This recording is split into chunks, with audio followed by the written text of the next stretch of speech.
Long and straight. Every golfer wants to hear those words. Well, the Taylormade Qi35 family has delivered, and in 2025, they are going to be hard to catch. Wow, that went a long way for a miss hit. Wow, that's really good.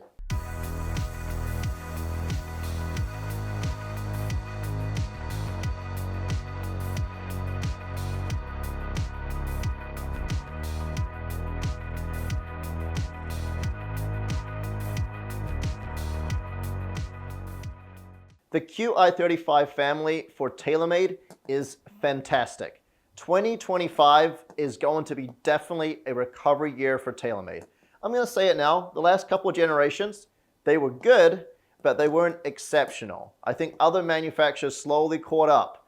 Well, I think the Qi35 is going to perform incredibly well in fitting bays, and you're going to see a lot more golfers going back to Taylormade. Let's talk about the Qi35 family. So there are 4 particular models this year. First off, we've got the Qi35 LS. This is going to be your low spin bomber. Second up, you've got the Qi35. This is the more staple of the family. I love that now we have adjustability from front to back CG in that head. Third up, we have the Qi35 Max. Qi35 Max is going to be a more draw bias club head. For golfers that maybe have a slightly more moderate swing speed. And finally, we have the Qi35 Max Lite. That's going to be for a little more slower swing speed golfers. It's an incredibly light club and really easy to hit. For today's video, we're going to compare all the models with the exact same golf shaft. We're going to compare all models with the exact same loft and the exact same golf ball. This is going to be an unbiased comparison of all the 4 models.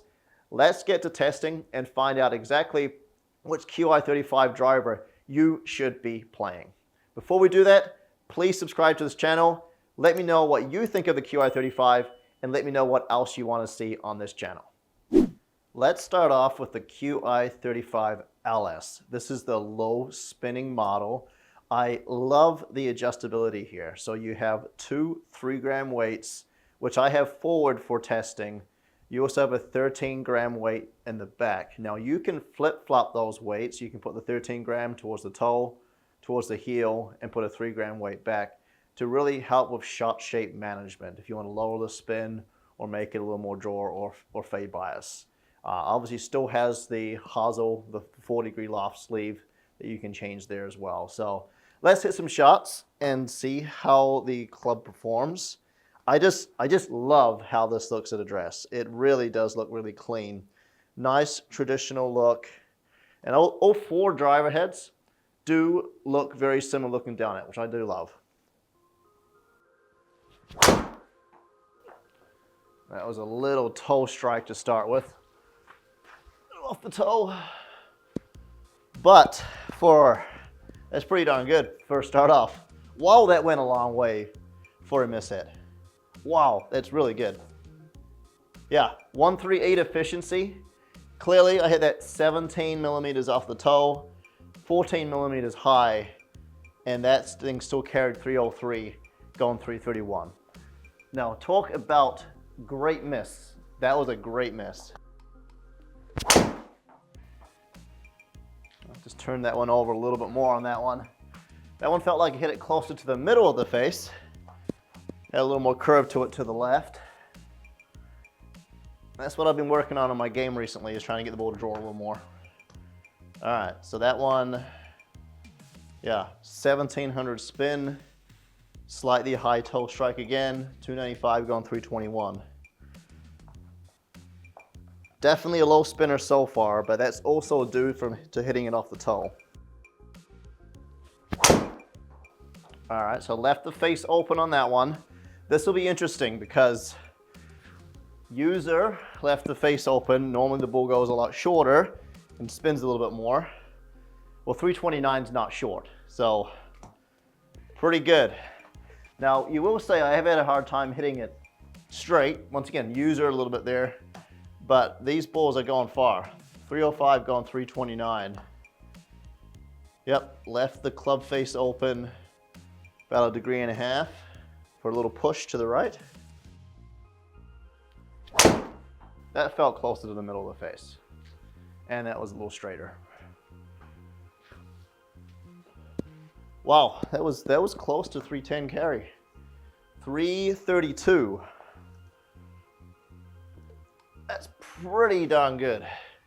307 carry going 322. Very nice.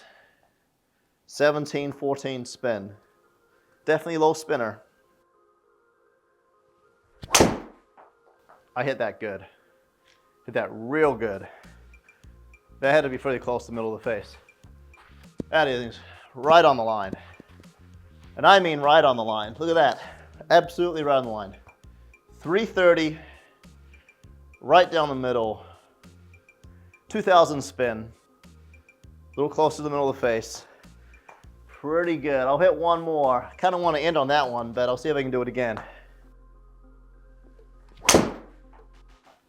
Fairly straight again. Just a touch more to the right there. Really awesome. Look at how far this ball's carrying. So, with the LS model, this ball is really carrying far. I think there was only one shot that didn't carry over 300 yards, and that was the one that I turned over. Naturally, that gets on the ground faster. So, it's a low spin bomber. Love it. Let's now take a look at those numbers really quickly. So as I was saying, of those first 6 shots, there was only one shot where the ball did not carry over 300 yards. If you look behind me here, that one was 295 going 321. Everything else was 303, 305, 307, 306, 307 carry going 330 plus. This is awesome. Love the numbers with this club. Now let's test the other models. Next up, we've got the Qi35, the more base model. However, it's no longer really a base model because it still has some adjustability. I love with the Qi35 that you actually have the weights where you can flip-flop the 13 and the 3 gram weight from forward to back. Just like other low spinning driver models, this is technically not the lowest. The LS head is the lowest. But I just love the fact you've got some adjustability within the head there before the 4-degree loft sleeve. I will say, looking down at the Qi35 versus the LS, knowing that both these heads are both 460 cc's, it's hard to believe it. Really, the way these two here have been put together. The LS model definitely looks a lot more compact. The Qi35, looking down at it, it just looks like you can't miss it. However, they're both the same in size, 460 cc's. So I love how they've done that. Basically what they've done is they pushed the weight further back with the Qi35 and made the face a little more taller with the LS head. So I love what they've done here. Now let's see how it performs with regards to numbers. All right, so I left the face a little bit open on that one. It looks like it's gonna stay in the air a little longer, that's for sure. So I think it had a little more spin on it, definitely compared to the LS model. The LS model on average was about 1,800 spin. So let's see what this one was. That was 2,700. Yeah, so the user left the face a little open on that one. Let's see if I can get the face square. Still went nice and straight though. All right, same, almost the exact same line.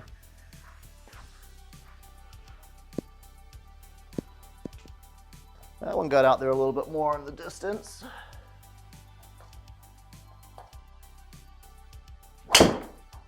Oh, that was user. I definitely pulled that one over to the left.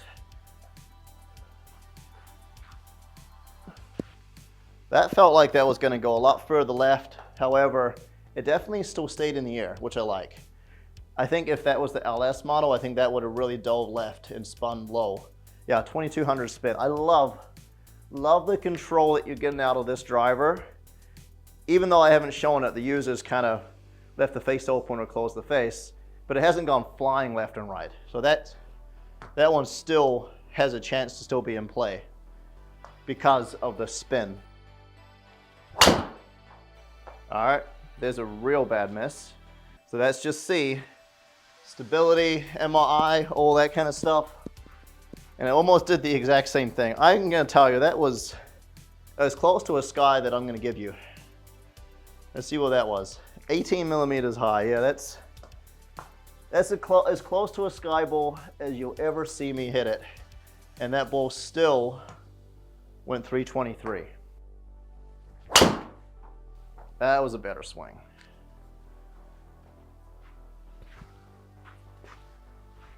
Yeah, it seemed like it's flying just a little higher and just staying in the air a little bit longer.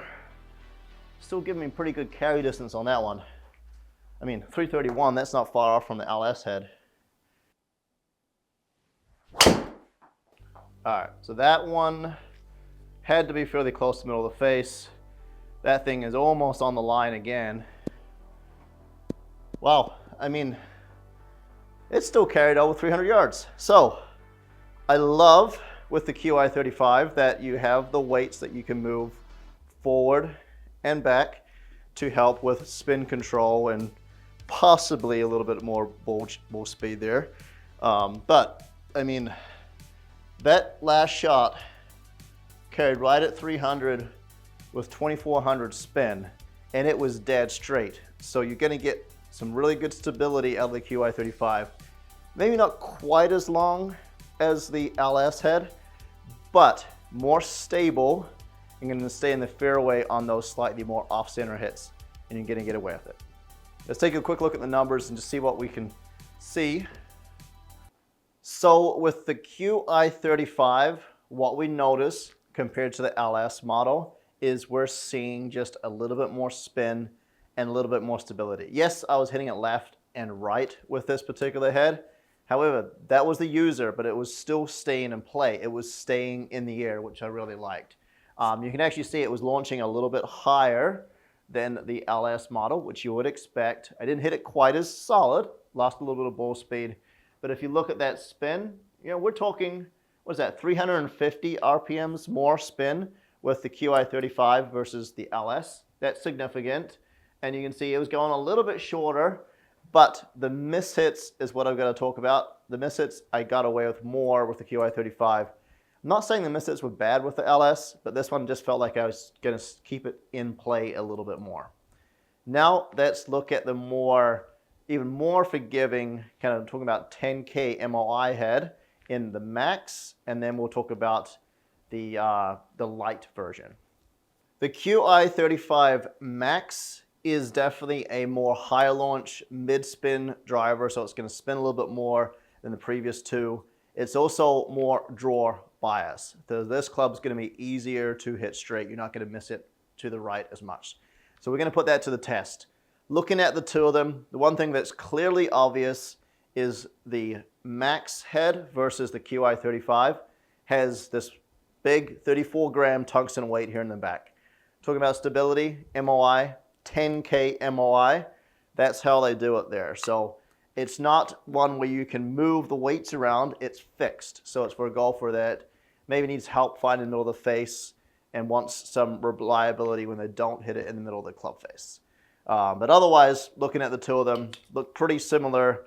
Looking down at maybe just a little bit larger from heel to toe with the Qi35 Max versus the Qi35. Let's put it to the test now. I'm putting this club down, looking at it.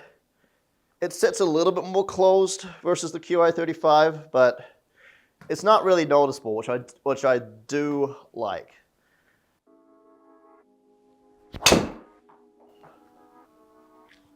A nice little draw there. That one definitely had a lot more spin to it. That felt like that ball stayed in the air forever. So this would be a great club for a golfer that doesn't maybe quite swing quite as fast as I do. I'm giving you 114, 115 mile an hour club speed. You can see the spin got over 3,000. It flew like I wanted it to, but I didn't get the maximum optimal trajectory. We're talking about a peak height of 52 yards, and a descent angle of 48 degrees. That's just a little too much for me, and that's why this head would not fit a higher speed golfer.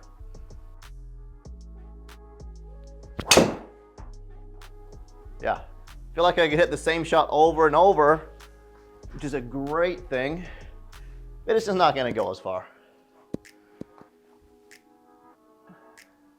And keep in mind, remember, I'm testing these at 9 degrees aloft, all of them at 9 degrees aloft. I can't really go much lower. This head only comes at a 9. I could set it to lower to get that spin rate down, but yeah, you would need a different head. I would need a different head to optimize trajectory. 49 degree descent angle.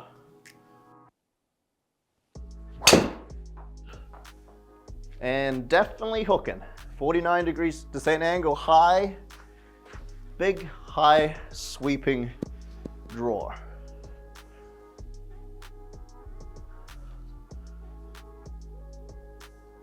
Yeah, big, high, sweeping draw, really easy to hit.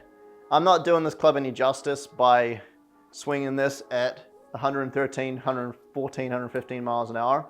So what I'm gonna do to finish up is I'm going to actually lower my club speed and just show you how this club performs for a golfer with a little more slower swing speed, because this is definitely the club that type of player should fit into. Okay, so I'm gonna give you some lower speeds here. So I was giving you 113 and 115. I'm gonna slow it down a little bit and see how this club performs. And that's basically on the line there. Okay. So most amateur golfers, the average amateur golf speed is around about 90 to 95 miles an hour club speed. So that was 93. So for a 93 mile an hour club speed, what you'll notice is the spin rate wasn't as high as what I was getting 3,000 plus with 115. But remember I talked about descent angle being high 40s? That was 38.9. That's awesome. So that's really good.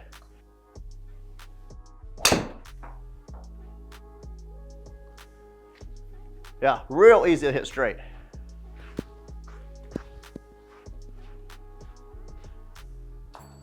Let's see what kind of speed we're looking at there.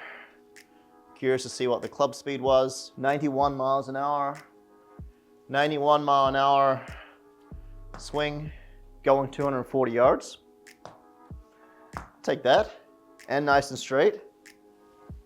All right, so I left the face a little open on that. More due to just trying to slow my swing speed down. Still pretty good on the carry distance though. I'm curious to see what happens with leaving the face open, because normally the spin rate really skyrockets. So let's see, 2,700. Not bad. That actually almost did the exact same thing as the other two swings, even though I left the face a little bit open. So very, very forgiving club head. The Qi35 Max is definitely for a more moderate speed golfer. I'm going to show you these numbers, just why. So with the Qi35 Max swinging at 93 mile an hour average club speed, we're seeing the ball go about 240 yards, 222 going 243.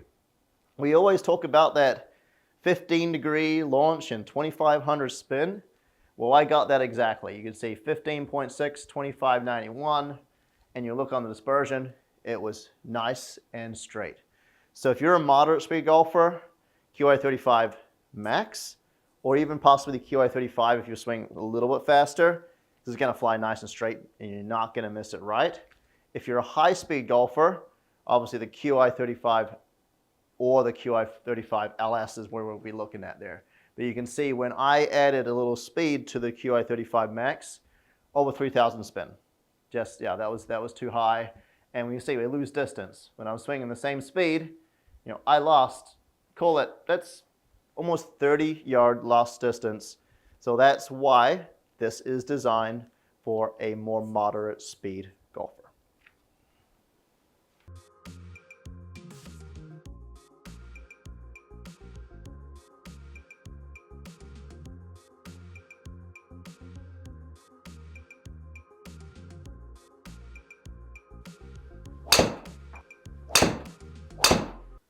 Taylormade, they knocked it out of the park with the Qi35 family. I'm really impressed.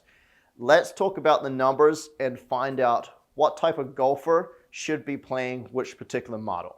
So first off, Qi35 LS. That is going to be your low spin bomber.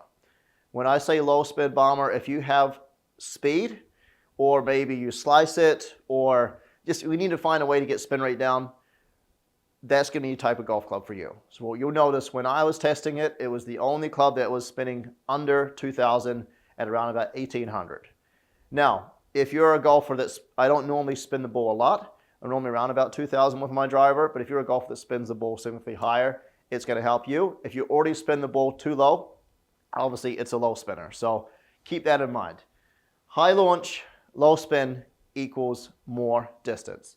And that's what I got. It's the only club that I've really consistently this year carried 305 plus. So 305 going 330. Awesome. Love how it performed, and take a look at that tiny little dispersion. So that was awesome. Qi35. So this is going to be for a golfer that still wants some adjustability, be able to move that weight from front to back is really important. So I think that's great that Taylormade now has two models that allows you to change those weight settings. 15.8 degree launch, 2,200 spin, so about 350 RPMs more spin than the LS model. What I noticed was when we hit it on the toe or the heel or left the face open, it still stayed in the air. So it got more control on the off-center strikes. I didn't do it maybe justice on a couple of those where I hit it left, hit it right, but it was still okay. So I think that's the important thing. So a little bit shorter, 297 going 318. That's just due to a little bit more spin coming off the club head. Third, Qi35 Max. So this is where we start talking about how speed plays an influence in distance. So you'll notice when I was swinging at the same speed, we were getting over 3,000 spin. That's way too much spin for me. However, it was flying absolutely dead straight, which is a great thing. So we always have to weigh the distance versus dispersion debate. But we were talking about landing angles in the high 40s. That's pretty much coming down like a pitching wedge. So that is why I incorporated in the moderate speed. So when I was swinging fast, 272 going 290 at 115 club speed, not quite optimal. But what is more optimal is a 15 degree launch, a 2,500 spin for a golfer that swings at 90 miles an hour. So Qi35 Max is really good for the more moderate speed golfer. And don't forget, it is really drawer bias. If you take a look at the dispersion, you can see the blue circle consistently left every single time. Also flying a little bit higher. Love that. And finally, Qi35, the light version. So extremely light. I'm holding it in my hands here. Pairs really well with the Vanquish golf shaft. I was testing a 40-gram regular shaft here, swinging about 90 miles an hour. Still really nice distance, 211 going 232, 15 degree launch, 2,600 spin. Awesome numbers there with this particular club. So there you have it. This is the Qi35 family in 2025. I'm a firm believer that it's going to perform really well in the fitting room. Speaking on club fitting, if you live in Minnesota, I can definitely do in-person club fittings with you. If you don't live in Minnesota, I'm going to offer online and virtual club fittings as well. So we can get you dialed in. Check out thomascampbellgolf.com. Also, please subscribe to this channel. Appreciate all the comments you're going to give me here. Give me some feedback what you want to see next, and also how the Qi35 performs. Thanks for watching.